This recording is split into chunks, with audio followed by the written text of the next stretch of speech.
কুয়াশা এখনো পাতার গায়ে লেগে আছে।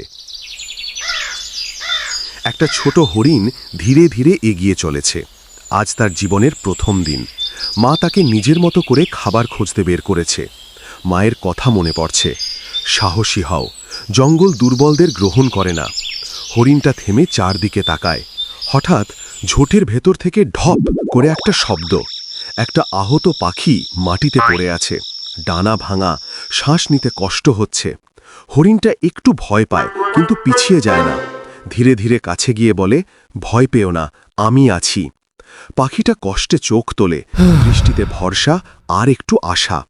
হরিণটা পাতায় জমে থাকা পানি তুলে এনে পাখির পাশে রাখে, একটু ডাল মেলে ছায়া বানিয়ে দেয়, শান্তভাবে তার পাশে দাঁড়িয়ে থাকে। কিছুক্ষণ পর পাখিটা ধীরে ধীরে শক্তি ফিরে পায়, আলতো করে ডানা ঝাপটায়, আকাশের দিকে তাকায়। ওড়ার আগে ফিসফিস করে বলে, ধন্যবাদ বন্ধু, তোমার ছোট সহায়তাই আমার জন্য বড় আশীর্বাদ। হরিণটা চুপচাপ হাসে। আজ সে খাবার না পেলেও নিজেকে পেল আরও সাহসী, আরেকটু দয়ালু। সাহস মানে বড় কিছু করা নয়, সাহস মানে ছোট ভালো কাজ করতে না ভয় পাওয়া। তো ছোট্ট বন্ধুরা, কেমন লাগলো এই গল্পটা?